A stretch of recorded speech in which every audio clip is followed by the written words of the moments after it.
आदाब नाजरीन, आप देख रहे हैं गुलिस्तान न्यूज़। 4 बज चुके हैं। स्पेशल रिपोर्ट लेकर मैं आपका मेज़बान गौहर कुछ आपकी खिदमत में हाजिर। और स्पेशल रिपोर्ट में आज कुछ अहम खबरें हैं, जहां पर जम्मू कश्मीर के अंदर कुछ सियासी सरगर्मियों के हवाले से लोकसभा इंतखाबात की तैयारियों को लेकर सियासी सरगर्मियां जारी हैं। उसके साथ साथ ही मुगल रोड को आज करीब 3 माह के बाद ही, करीब 4 माह के बाद ही खोल दिया गया है। ट्रैफिक को की आमद रफ्त यकतरफा ट्रैफिक को बहाल कर दिया गया। उसके साथ साथ ही कुछ और मजीद खबरें हैं, उस पर भी बात करेंगे। लेकिन सबसे पहले बात करेंगे पीडीपी सदर महबूबा मुफ्ती की जानिब से कहा गया है कि कुछ लोग महबूबा मुफ्ती को पार्लियामेंट में नहीं देखना चाहते। उनकी जानिब से बयान दिया गया। उन्होंने बिजबिहारा के अंदर उनके वालिद मरहूम मुफ्ती मोहम्मद सईद की कब्र पर वो फातिहा ख्वानी के बाद जब उन्होंने मीडिया के साथ बात की तो उन्होंने कहा कि लोगों की आवाज़ को दबाने के लिए कुछ लोग महबूबा मुफ्ती की आवाज़ को दबाना चाहते हैं। उन्होंने कहा कि अनंतनाग राजौरी पार्लियामेंट जो सीट है उस सिलसिले में राजौरी के लोग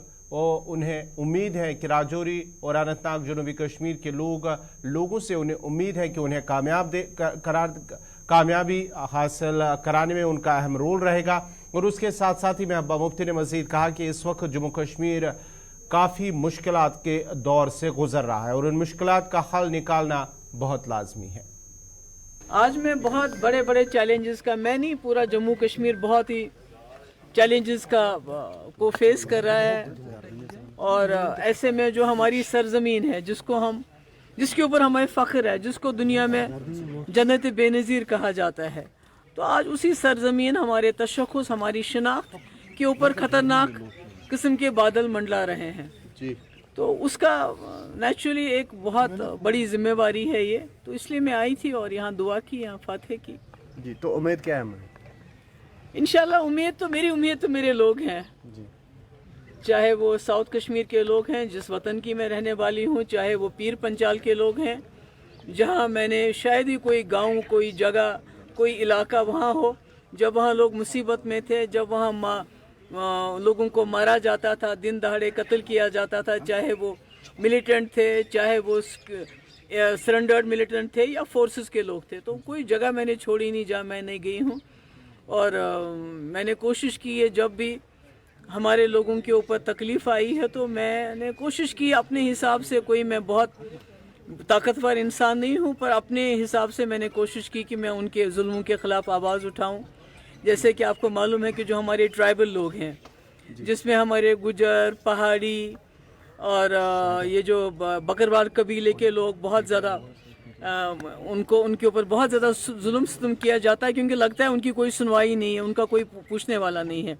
जैसे कि आपको मालूम होगा कि 2 दिन पहले जानीपुर जम्मू में भी एक हादसा हुआ जहां एक ट्राइबल बच्ची के साथ ज़्यादती करने की कोशिश की कुछ गुंडों ने, और उसके बाद जब उसको बचाने के लिए उसकी घर के माँ गई और भी कोई लेडी चली गई तो उनको इतना पीटा कि अस्पताल में वो इस वक्त दाखिल हुई हैं।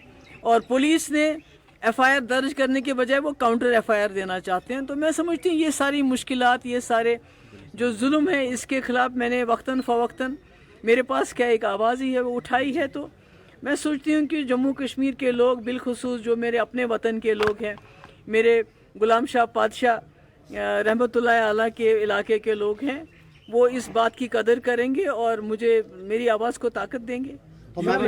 देखिए, ये तो इसमें तो जमहूरियत में तो कोई भी किसी के साथ कम्पीट कर सकता है, आप तो किसी को रोक नहीं सकते हैं, वो तो चलता रहता है। लेकिन अनंतनाग राजौरी को ही इतना हॉर क्यों बनाया गया? देखिए, आपको मालूम है कि 2019 के बाद सबसे बढ़िया निशाना अगर किसी को बनाया तो पीडीपी को बनाया। किस तरह उसको? इधर भारतीय जनता पार्टी के सीनियर लीडर और पार्टी के जम्मू कश्मीर रियासती सदर रविंदर रैना ने दावा किया है कि भाजपा जम्मू कश्मीर से सभी सीटों पर जीत दर्ज करेगी। उन्होंने मजीद कहा है कि वज़ीर-ए-आज़म, वज़ीर दाखिला और दीगर मरकजी वज़रा के जम्मू कश्मीर दौरे से आने वाले लोकसभा इंतखाबात में भाजपा को काफ़ी फायदा मिलेगा। इन बातों का इजहार उन्होंने गुलिस्तान न्यूज़ नुमाइंदा अनिल शर्मा से बात करते हुए किया। प्रचंड बहुमत के साथ भारतीय जनता पार्टी जम्मू कश्मीर में चुनाव जीतेगी। इस वक्त पूरे जम्मू कश्मीर में जो माहौल है उसमें चारों तरफ बीजेपी ही बीजेपी नजर आती है। जम्मू रियासी पार्लियामेंट सीट हो या उधमपुर कठुआ डोडा पार्लियामेंट सीट, बीजेपी जबरदस्त जीत की ओर आगे बढ़ रही है। बहुत जल्द अनंतनाग राजौरी पुंछ सीट पर भी बीजेपी के उम्मीदवार का ऐलान होगा और बीजेपी अनंतनाग राजौरी पुंछ सीट भी जीतेगी। बारामूला और श्रीनगर की लोकसभा सीटों पर पार्टी ऐलान करती है अपने उम्मीदवार का, तो हम वहां भी अपोजिशन को कड़ी टक्कर देंगे। हमारे प्रधानमंत्री जनाब नरेंद्र मोदी साहब 12 अप्रैल को उधमपुर के नरेंद्र मोदी ग्राउंड में आ रहे हैं और योगी आदित्यनाथ साहब 10 अप्रैल को कठुआ और हमारे डिफेंस मिनिस्टर राजनाथ सिंह साहब 15 अप्रैल को बसोली आ रहे हैं और इसके बाद श्री अमित शाह साहब जम्मू आ रहे हैं। अनुराग ठाकुर साहब और शाहनवाज हुसैन साहब के भी प्रोग्राम यहाँ लगे हैं। पूरी ताकत के साथ, पूरे उत्साह, जोश और जुनून के साथ बीजेपी ये चुनाव लड़ रही है और हम प्रचंड बहुमत के साथ ये इलेक्शन जीतेंगे। बीजेपी की जबरदस्त जीत होगी। भारतीय जनता पार्टी अनंतनाग राजौरी पुंछ सीट पर सबसे मजबूत दावेदार है, प्रबल दावेदार है। हमारा तंजीमी नेटवर्क अनंतनाग राजौरी पुंछ सीट पर सबसे मजबूत है। बीजेपी इस सीट पर चुनाव लड़ेगी और जीतेगी। अपने दम पर लड़ेंगे, अपने दम पर जीतेंगे। क्या कोई अलायंस होने वाला है? बीजेपी अपने दम पर चुनाव लड़ेगी। नेशनल कॉन्फ्रेंस की जानिब से आज टाउन हॉल त्राल में एक प्रोग्राम का एहतमाम किया गया है, जिसकी सदारत सीनियर लीडर और मेंबर पार्लियामेंट हसनैन मसूदी ने की। जबकि इस मौके पर जिला सदर Pulwama Ghulam Muhiuddin Mir, incharge constituency doctor Ghulam Nabi Bhat और GM कांट्रू भी मौजूद थे। प्रोग्राम के दौरान वर्करों पर जोर दिया गया है कि वो अनंतनाग राजौरी नशस्त के लिए नेशनल कॉन्फ्रेंस के उम्मीदवार को आने वाले लोकसभा इंतखाबात में कामयाब कराएं। मीडिया के साथ बात करते हुए मसूदी ने कहा है कि NC जल्द ही वस्ती और शुमाली कश्मीर के लिए बाकायदा उम्मीदवारों का ऐलान करेगी।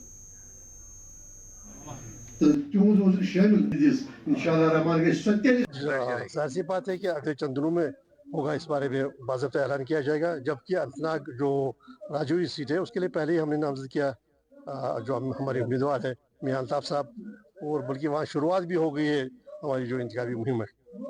तो यहाँ भी चंद दिनों का इज़हार हो जाएगा कि एक ही वक्त उसमें एक ही फ़र्क होगा।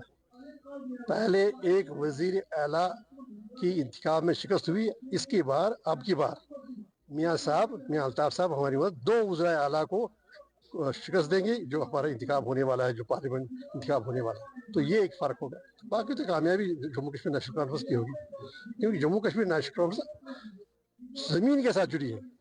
इसका अपना एक रोल रहा है, तारीखी रोल रहा है, समाजी इंसाफ के बारे में, सियासी इंसाफ के बारे में, सियासी उमंगों की तर्जमानी के मुताबिक, तो उसके बारे में अपना एक रोल रहा है, आप जानते हैं। तो कामयाबी जम्मू कश्मीर नेशनल कॉन्फ्रेंस की, हमारी उम्मीदवार की होगी अनंतनाग राजौरी से। मगर जैसे कि मैंने कहा कि अब की बार वो हमें उम्मीद है कि वो जो इंतखाबात में शिकस्त देगी 2 वज़ीर आला को साबित हो जाएगा।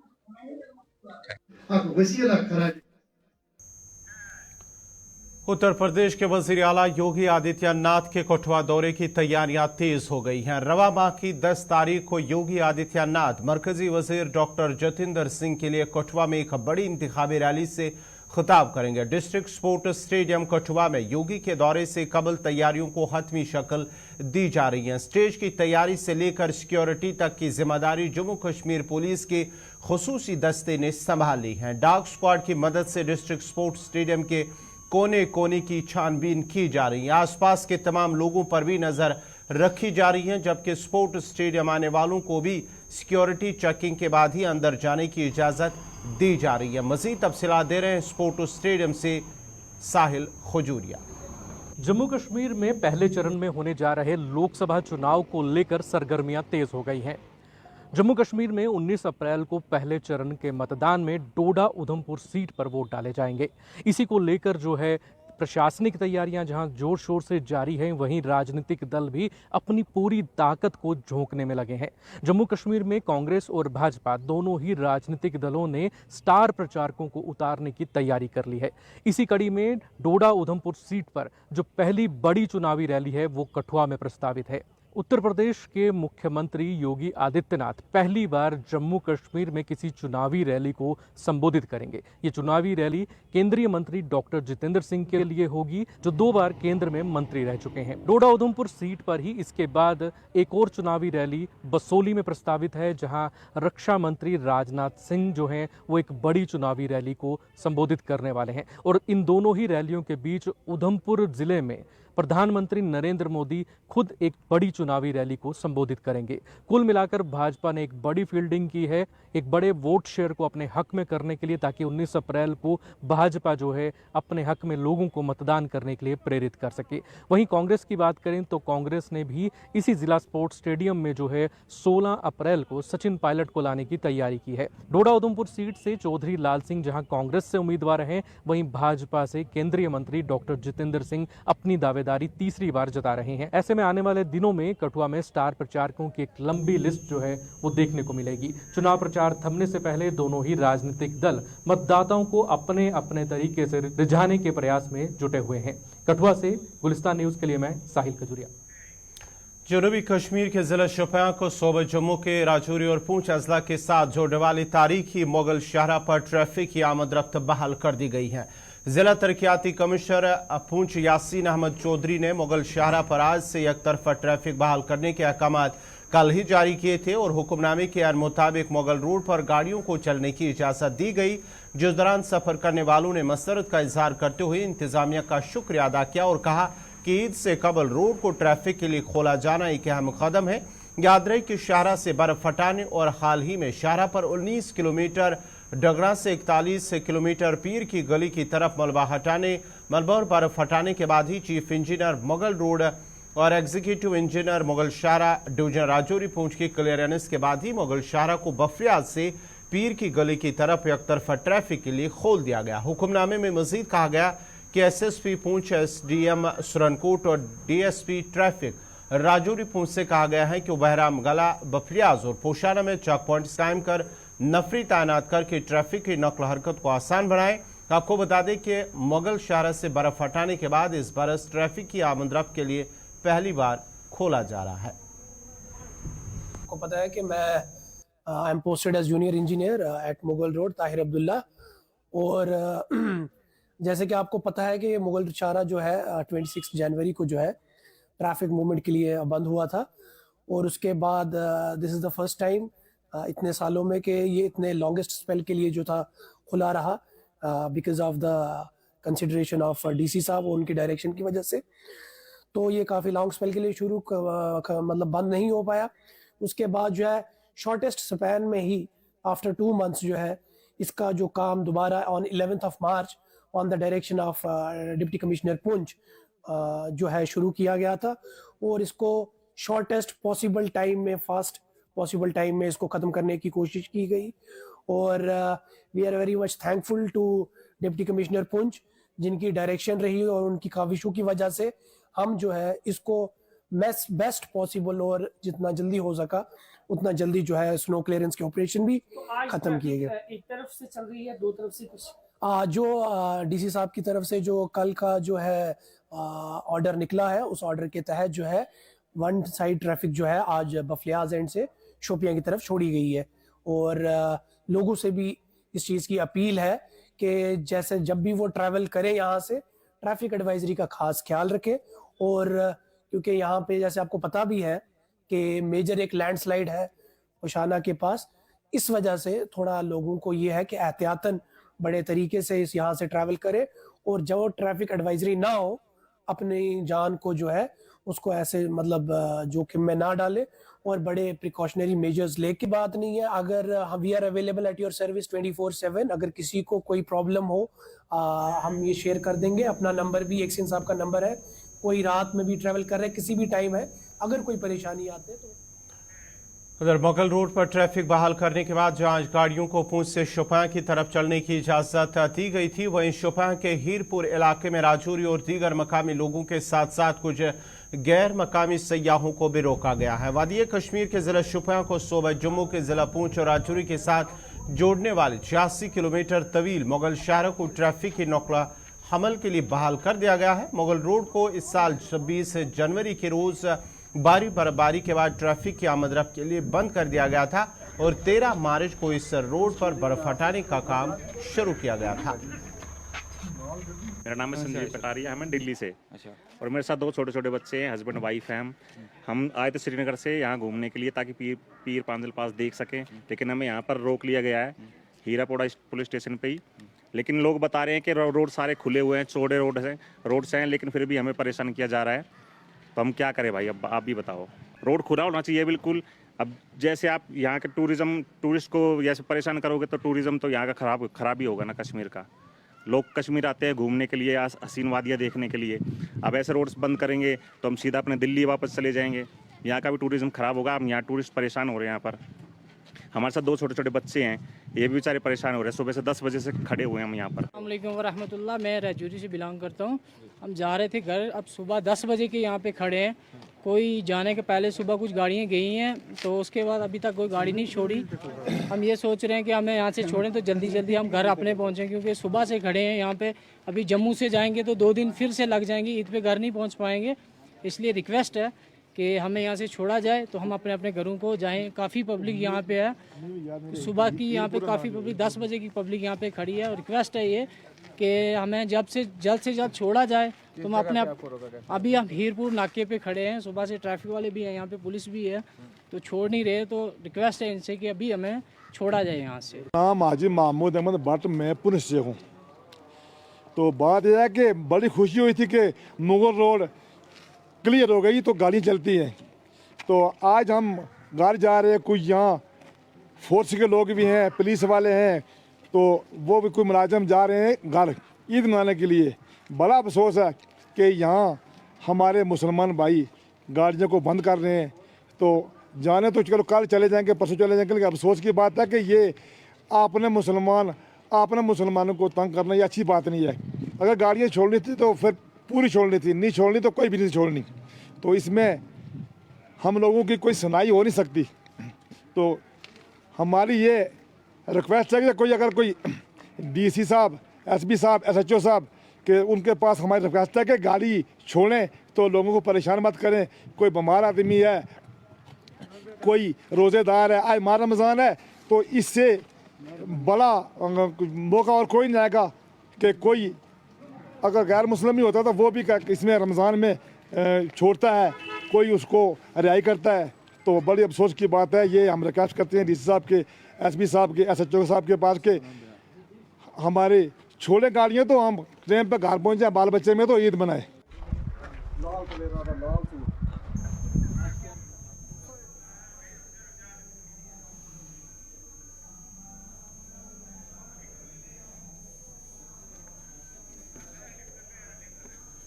राजौरी पूंजा नाजरीन, आज यकतरफा ट्रैफिक बहाल कर दिया गया है मुगल शहरा पर। वहीं पर कुछ लोगों ने शिकायत की है हीरपुरा शुपियाँ के अंदर, जहां उन्होंने मुबैना तौर पर इल्ज़ाम आयद करते हुए कहा कि उन्हें ट्रैफिक पुलिस के साथ साथ जम्मू कश्मीर पुलिस की जानिब से उन्हें रोका गया है और उन्हें आगे जाने की इजाज़त नहीं दी गई है।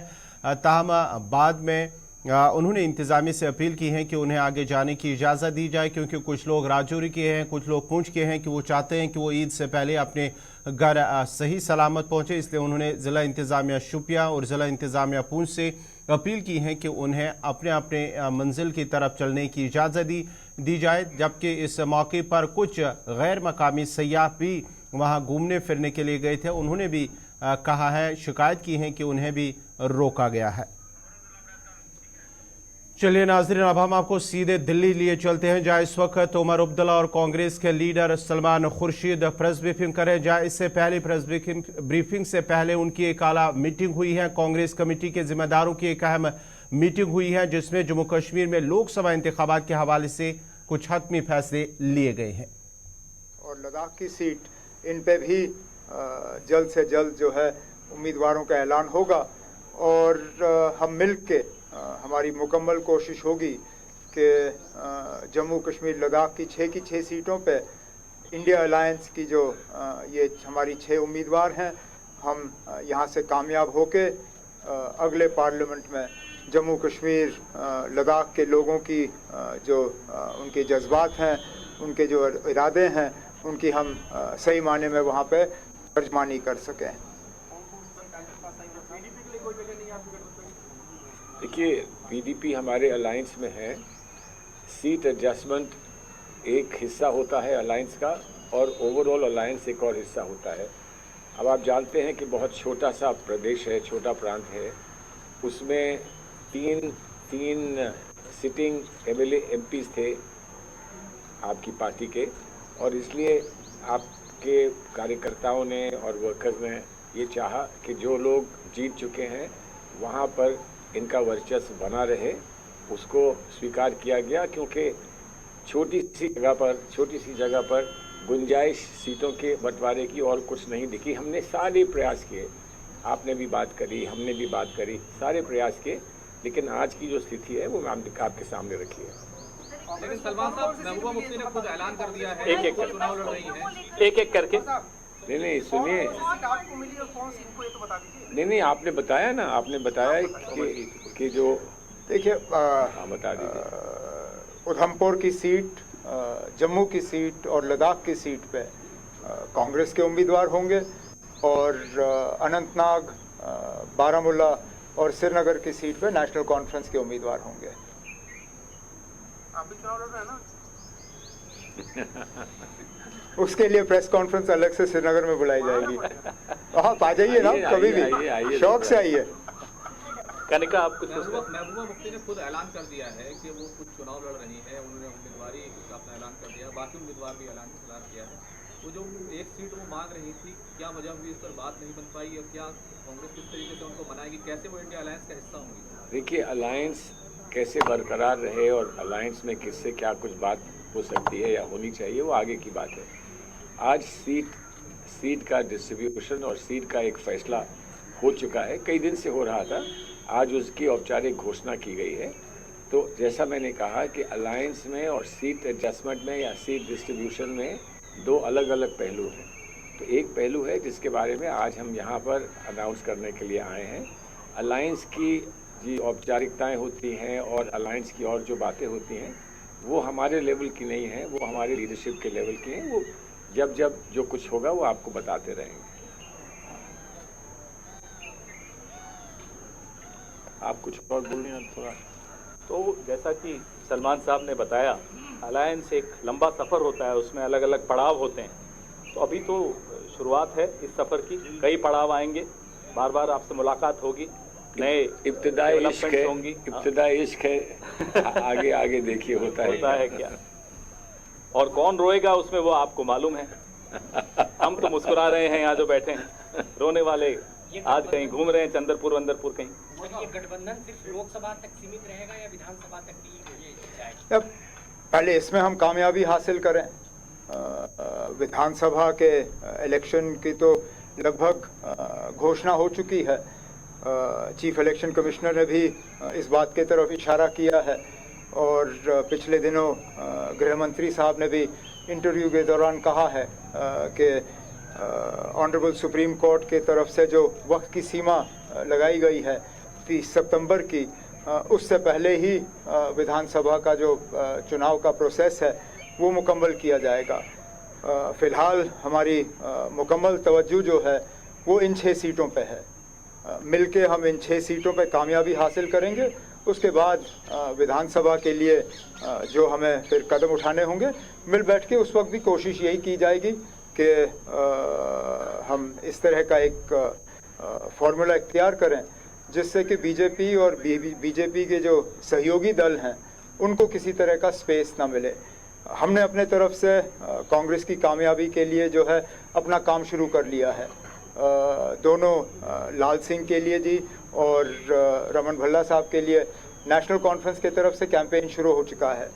पिछले दिनों जब रमन भल्ला साहब अपने नॉमिनेशन फॉर्म भरने गए तो खुद उसमें नेशनल कॉन्फ्रेंस के सदर जनाब डॉक्टर फारूक अब्दुल्ला साहब मौके पे मौजूद थे। और इसी तरह हम कांग्रेस की जो जम्मू कश्मीर में स्टेट लीडरशिप है उनसे भी उम्मीद करेंगे कि आगे जाके जब नेशनल कॉन्फ्रेंस के कैंडिडेट्स अपने नॉमिनेशन फॉर्म भरने का काम करेंगे तो उसमें जो इनके सीनियर लीडर होंगे वो उसमें हमारे साथ शामिल रहेंगे। विक्रांत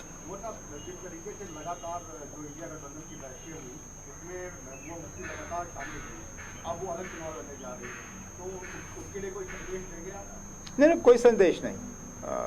हमने कोशिश की थी कि मिलके ये इलेक्शन लड़ें, लेकिन जैसे सलमान खुर्शीद साहब ने खुद कहा, 6 सीटों पे जिसपे कि 3 पहले से ही नेशनल कॉन्फ्रेंस के पास थे, गुंजाइश कम थी।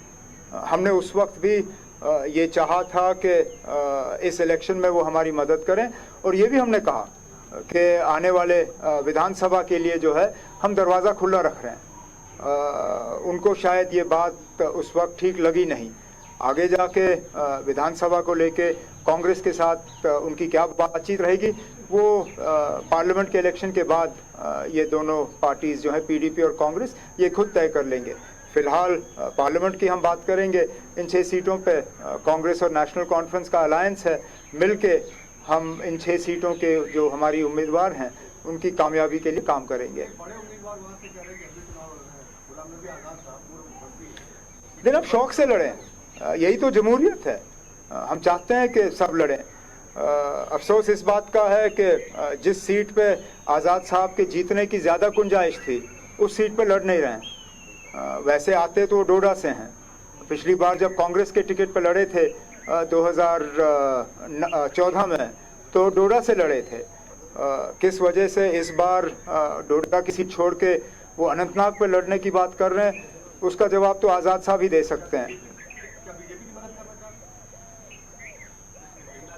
अब इनडायरेक्ट कहाँ, डायरेक्ट ही समझ लीजिए, डायरेक्ट ही समझ लीजिए, क्योंकि जाहिर सी बात है कि अगर वो खुद डोडा से हैं, उस पूरे बेल्ट पे उनका ठीक ठाक असर रसूख 2014 पे देखने को मिला।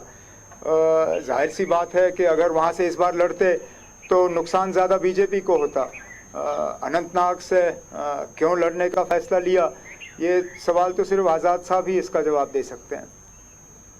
बोलिए जा साहब। सवाल है, कांग्रेस के मैनिफेस्टो पे पीएम लगातार कह रहे हैं ये मुस्लिम लीग का मैनिफेस्टो ऐसा लगता है, इस पर क्या कहेंगे? उनको लगता है, उनको लगता है ये इतना अच्छा मैनिफेस्टो हमने 25-30 साल में नहीं बनाया है, जो आज आम जनता के लिए। तो ये थी इंडिया अलायंस की दिल्ली के अंदर प्रेस कॉन्फ्रेंस, जहां पहले कांग्रेस की एक अहम बैठक हुई है, मीटिंग हुई है, जिसमें कुछ जम्मू कश्मीर के हवाले से कुछ अहम फैसले लिए गए हैं। अब बाज़ाब्ता तौर पर ऐलान कर दिया गया है कि कांग्रेस जो है वो कश्मीर की 3 सीटों पर नेशनल कॉन्फ्रेंस को हिमायत देगी। इस सिलसिले में बाज़ाब्ता तौर पर ऐलान किया गया। और दूसरी तरफ से जम्मू कश्मीर जो नेशनल कॉन्फ्रेंस के नायब सदर उमर अब्दुल्ला ने भी ऐलान किया है कि जो जम्मू की 3 सीटें हैं वहां पर नेशनल कॉन्फ्रेंस कांग्रेस को हिमायत देगी। और उसके साथ साथ ही जो लद्दाख की सीट है, लद्दाख की सीट पर भी नेशनल कॉन्फ्रेंस कांग्रेस को हिमायत देगी और बाज़ाब्ता तौर पर इसका ऐलान भी हो चुका है। नाज़रीन, फिलहाल स्पेशल रिपोर्ट में मेरे साथ इतना ही। आप गुलिस्तान न्यूज़ देखते रहे। गुलिस्तान न्यूज़ पर अगला बुलेटिन कश्मीरी खबरनामा साहिल अमीन के साथ। मुझे दीजिए इजाज़त। अल्लाह हाफ़िज़।